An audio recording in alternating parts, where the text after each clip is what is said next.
அனைவருக்கும் வணக்கம். தமிழ்நாடு அரசு ஊழியர்கள் மற்றும் ஆசிரியர்களுக்கு ஒரு முக்கியமான செய்தி. அதாவது தமிழ்நாடு அரசு ஊழியர்களுக்கு திருமணத்திற்காக வழங்கப்படும் முன்பணத்தினை தற்போது உயர்த்தி அதற்கான அரசாணையை தற்போது வெளியிட்டிருக்காங்க. அது என்ன தகவல், அதை பற்றின முழு விவரம் என்ன எல்லாமே இந்த வீடியோவில் பார்க்கலாம். ஸோ ஸ்கிப் நம்ம கடைசி வரைக்கும் பாருங்க. நம்ம சேனலை சப்ஸ்கிரைப் பண்ணாதவங்க பண்ணி வச்சுங்க. நம்ம சேனலில் சென்ட்ரல் மற்றும் ஸ்டேட் கவர்மெண்ட் சம்பந்தமான ஆல் அப்டேட்ஸ் போட்டுருவோம். அது மட்டும் இல்லாமல் பென்ஷன் சம்பந்தப்பட்ட முக்கியமான அப்டேட்டும் இருக்கும். ஸோ மறக்காம சப்ஸ்கிரைப் பண்ணிடுங்க. வாங்க வீடியோக்குள்ள போகலாம்.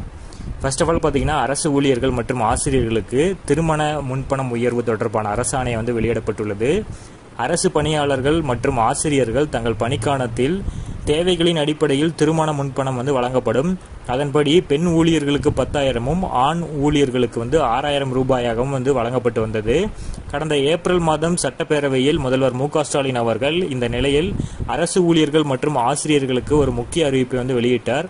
அதில் அரசு அலுவலர்கள் ஆசிரியர்களுக்கு வழங்கப்படும் திருமண முன்பணத்தினை உயர்த்தி வழங்கப்படும் என்று அறிவித்த நிலையில் அது குறித்த அரசாணை இன்று வெளியிடப்பட்டுள்ளது. ஸோ அதில் அரசு ஊழியர்கள் மற்றும் ஆசிரியர்கள் அனைவருக்கும் பொதுவாக இனி, அதாவது ஆண் பெண் அப்படிங்கிறவங்களுக்கு தனித்தனியாக இல்லாமல் இனி பொதுவாக 5 லட்சம் ரூபாய் திருமண முன்பணமாக வழங்கப்படும் என்று அந்த அரசாணையில் தெளிவாக குறிப்பிட்டிருக்காங்க. இது மிகவும் வரவேற்கத்தக்கது தான்.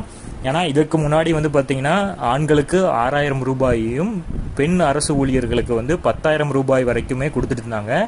இப்போ அதிரடியாக அதை 5 லட்சம் ரூபாயாக உயர்த்தியிருக்காங்க. இதை பார்த்தீங்கன்னா 36 தவணைகளாக திருப்பி செலுத்துவதற்கான கால அவகாசமும் கொடுத்துருக்காங்க. இது மிகவும் வரவேற்கத்தக்கது தான்.